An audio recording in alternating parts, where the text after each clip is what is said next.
자, 조동사를 공부해 볼 거예요. 조동사가 이제 그 가정법과 연결되는 부분이 굉장히 많기 때문에 그 조동사와 가정법 사실 이제 하나의 세트로 묶어서 이제 공부를 해줘야 됩니다. 지금 제가 칠판에다가 그 조동사들을 한번 정리를 써봤거든요.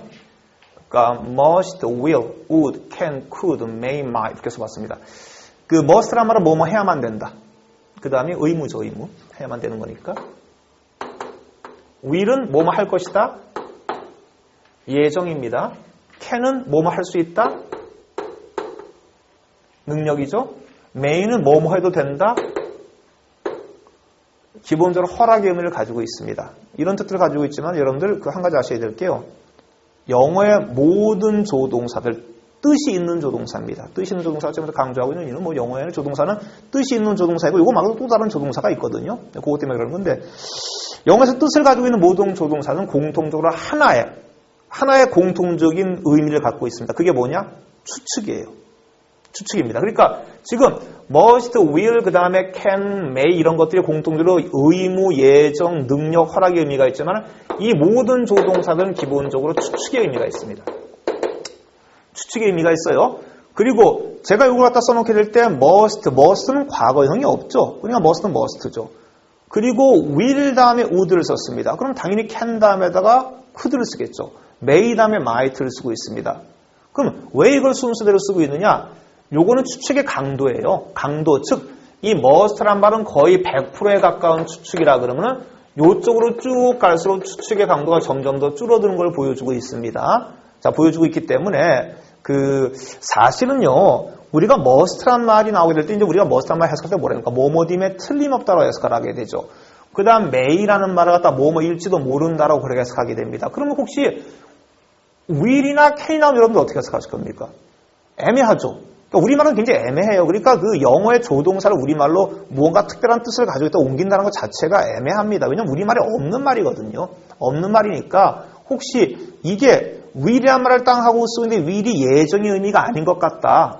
얘가 앞으로 뭐 할 것 같다라는 의미로 쓰고 있지 않은 것 같다. 그럼 얘는 추측이에요. can이란 말도 얘가 할 수 있다는 능력으로 쓰고 있는 것 같지 않다. 그럼 얘는 추측입니다. 그래서 he can come. 그는 올 수 있다. 올 수 있다는 게 능력이 아니죠, 그죠? 물론 능력일 수도 있겠죠. 그러니까 can he come? 그가 올 수 있을까? 올 수 있다 없다 능력의 개념보다는 추측의 개념이 강한 겁니다. 그가 올 수 있을까? 추측 개념? he can come. 그거 올 수 있겠지 뭐. 라고 이렇게 말하는 거예요. 그렇기 때문에 그 can을 갖다가 꼭 그냥 무슨 뭐 할 수 있다는 능력의 개념이 아니라 추측인데 근데 must보다는 조금 약한 추측을 말하고 있거나 생각하시면 된다는 얘기입니다. 이해가 되시죠? 자, 그래서 요 각각의 조동사들이 must, will, would, can, could, may, might로 쓰고 있는 겁니다. 그리고 또 한 가지 조심하셔야 될 거예요. 여러분들 추측은요 늘 지금 하는 겁니다.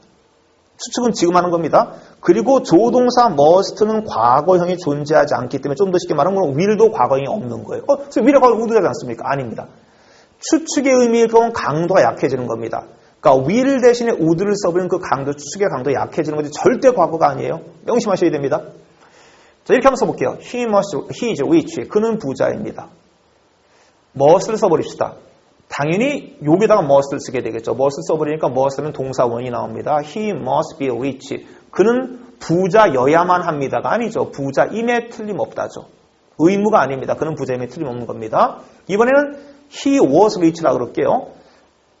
여기다가 must를 써야 됩니다. 그렇죠? must를 이렇게 써버리게 되는데 근데 조심해야 될 거는 must 한 말 다음엔 동사 원형밖에 쓸 수가 없죠. 동사 원형밖에 쓸 수가 없습니다. 그러면 이 was라는 동사의 동사 원형도 결국 뭡니까? be죠. 그럼 여기를 갖다가 이렇게 써버리기는 이건 말도 안 되는 거죠. 그럼 he must be rich라는 말은 말도 안 되는 거죠. 왜냐 그럼 만약에 위에 있는 말을 갖다가 must에서 우리말로 옮긴다 그러면 그는 부자임에 틀림없는 거고 밑에 나와 있는 말은 아까 말했습니다.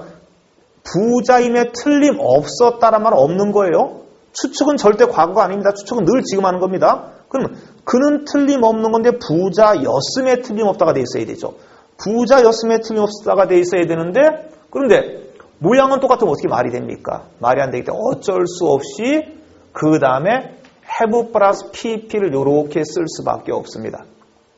그래서 이 말이 그는 부자였음에 틀림없다가 되고 있습니다. 자, 그럼 여기서 제가 한 가지 뭔가 원칙 같은 거 한번 가르쳐 드릴까요? 원칙도 사실 아닌데. 자, 여기다가 조동사 must 써버리고 여기다 이렇게 must를 써버리게 됩니다. must 써버리게 되면서 조동사 다음에는 동사 원형밖에 쓸 수가 없죠. 그죠? 동사 원형밖에 쓸 수가 없는 겁니다. 그러면 요 다음에다가 동사 원형을 써가지고 must be라고 이렇게 쓰고 있는 모양이 있고 여기다가는 must란 말을 쓸 수가 없기 때문에 must란 말 다음에 동사 원형을 써야 되는데 워제 동사도 be니까 이렇게 쓰면 똑같아진다. 그래서 어쩔 수 없이 have 플러스 pp를 쓸 수밖에 없다 그랬습니다. 그럼 이렇게 돼버리면요. 이거 굉장히 중요한 게 하나 나오는데요. 동사 원형을 쓸 수밖에 없는 이 자리에 만약에 동사 원형을 써버리잖아요. 그럼 얘하고 얘는 시제가 똑같은 거예요. 근데 아까 제가 뭐랬습니까? 영어에서 must란 말은 무조건 추측은 지금 하는 거라 그랬죠. 그러면 추측하고 있는 것도 지금이고 부자인 것도 지금이죠. 그러니까 그는 부자임에 틀림없는 겁니다. 근데 요 밑에 나와 있는 거는 늘 추측은 제가 지금 하는 거라 그랬습니다. 그런데 요거는 뒤에 나와 있는 걸 have 플러스 pp를 쓰고 있네요. 요렇게 돼버리면요. 요거는 얘가 한 칸 앞으로 가는 거예요. 그래서 추측하고 있는 게 지금이면은 얘가 부자였던 건 과거가 돼버립니다. 만약에 추측한 게 과거면은요. 얘는 대거가 되는 건데 근데 그런 일은 없죠. 왜냐하면 추측은 늘 지금 한다 그랬죠. 그러니까 이거는 그는 부자였음에 틀림없다가 돼버리죠. 이해가 됩니까? 동사 원형을 쓸 수밖에 없는 자리에 동사 원형이 나와버리게 되면 두 개의 시제가 어떤 거다? 같은 거다. 근데 have 플러스 pp를 써보면 어떻다? 요 앞에 난 동사보다 한 칸 앞으로 간다. 그러니까 여기가 과거니 현재니까 여기는 과거다. 여기 한번 보세요. seem 다음에 to 부정사라는 걸 씁니다. 동사 원형을 쓰게 되죠. 그럼 요거 지금 두 개 자 동사 원형을 쓰고 있죠. 동사 원형을 쓰니까 요 두 개 시제가 어떻다는 얘기입니까? 같다는 얘기죠. 보이는 것도 지금, 부자인 것도 지금입니다. 그런데 여기를 봤더니 동사 원형을 쓸 수밖에 없는 자리에 have 플러스 pp를 쓰고 있죠. 그러면 요거보다 시제가 어떻게 됩니까? 한 칸 앞으로 가죠. 그럼 보이는 건 지금이지만 부자였던 건 과거가 되버리죠. 그래서 요거는 부자인 것처럼 보인다. 이거는 부자였던 것처럼 보인다가 되버립니다. 만약에 여기를요. 요렇게 써버리면 어떻게 될까요? 보였던 것도 과거고 부자였던 것도 과거죠. 여기를 이렇게 써버린다. 물론 이렇게 복잡한 시제를 말하기는 참 힘들지만은 그럼 보였던 거 과거, 부자였던 건 더 과거가 돼버리죠. 되겠습니까? 자, 그러면은 이번에는 요거하고 그 다음에 요걸 한번 비교해 보려고 하는데요. 아까 이제 우리가 지난번에 이제 가정법을 배우게 때 가정법은 항상 가정법 과거의 모양도 주어 다음에 과거형, if 다음에 주어 다음에 과거형 쓰고 그 다음에 조동사의 과거를 쓴다 그랬습니다. 조동사의 과거인데 조동사의 과거를 쓰는데 과거형이 존재하는 조동사만 쓴다 그랬죠. 그러니까 can에 가고 could, will에 가고 would, may에 가고 might, shall에 가고 should를 쓸 수밖에 없습니다. 그렇기 때문에 must라는 말은 가정법에서 쓰는 게 아닙니다. 그냥 must라는 말은 무조건 추측 아니면 의무의 개념이에요. 현재에서의 의무의 개념입니다. 그런데 must란 말 다음에 have 플러스 pp를 써면 얘는 절대 가정이 아닙니다. 얘는 추측이에요.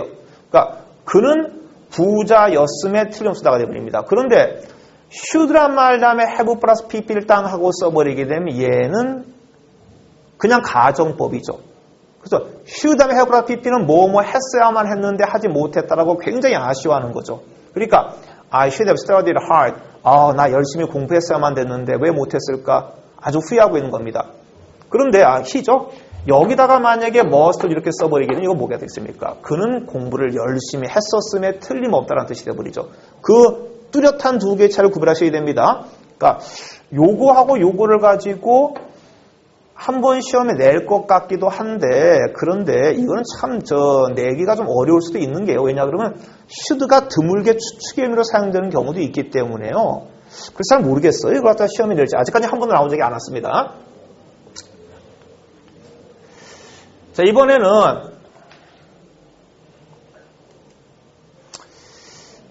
이렇게 한번 봅시다.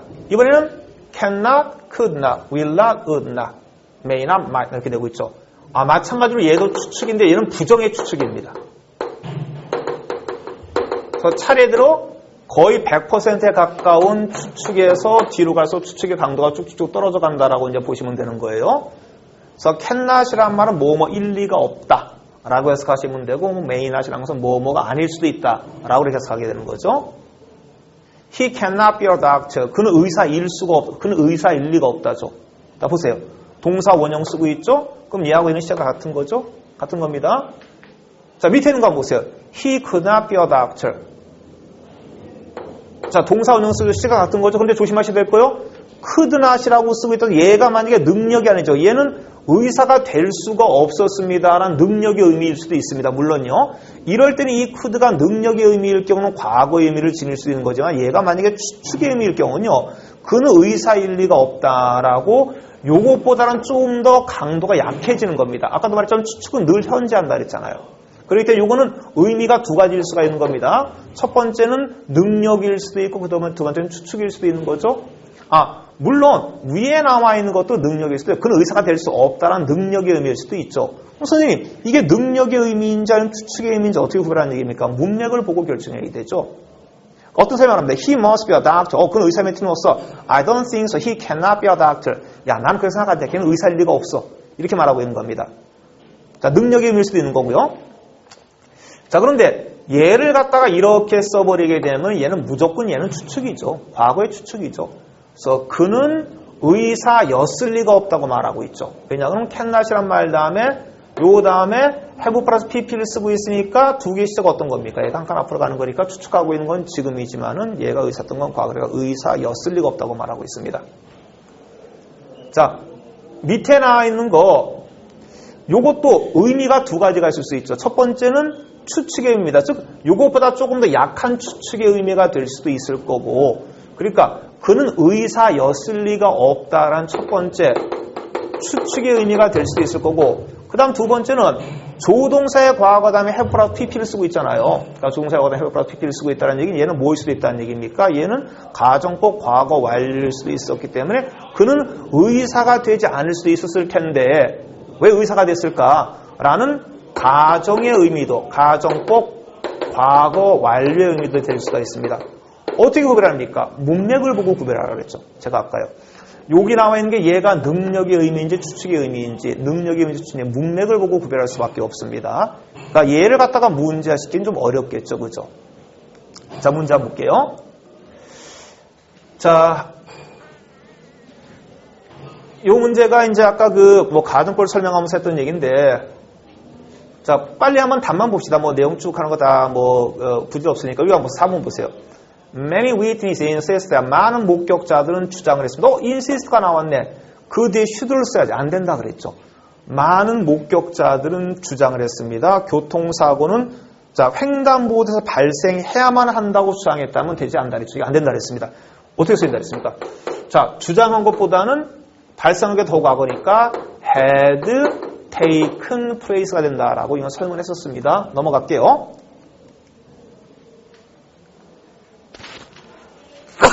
미안합니다.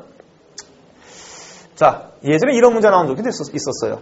My brother became ill yesterday. 어제 몸이 아팠습니다. I paid little attention to him. 나는 별로 관심을 기울이지 않았습니다. And did not send him to hospital. 병원에 그를 보내지도 않았습니다. Because 왜냐하면 his illness did not seem too serious. 그의 병이 그리 심각해 보이지 않았기 때문입니다. Now his condition is changing for the worse. 지금 그의 상태가 나쁜 쪽으로 바뀌어가고 있네요. I regret having paid little attention to him. 나는 후회하고 있죠. regret이란 말 다음에 이렇게 ing를 쓰면 후회하는 거죠. 그러니까 나는 그에게 관심을 기울이지 못한 것을 후회합니다. 다시 말해서 나는 그에게 더 많은 관심을 기울였어야만 했는데 못 기울였다. 뭐뭐 해야만 하는데 하지 못했다. 2번이 답이죠. I should have paid more attention. 이게 답입니다. 자, 끝났네요. 끝났습니다. 그래서 조동사 쪽으로 한번 해봤었는데, 조동사 쪽에서는 should have 플러스 pp하고 must have 플러스 pp를 갖다가 구별하는 방법들. 그 다음에 아까도 말했지만은 영어의 모든 조동사들은 추측의 의미가 있다라는 거. 추측의 의미가 있으면서 어떤 추측의 의미일 경우는 그 조동사의 현재형과 과거가 절대 과거의 의미가 아니라는 거. 추측은 늘 언제 하는 거다? 지금 하는 거다. 라고 명심하시면 됩니다. 자, 조동사 쪽은 여기서 마치겠습니다.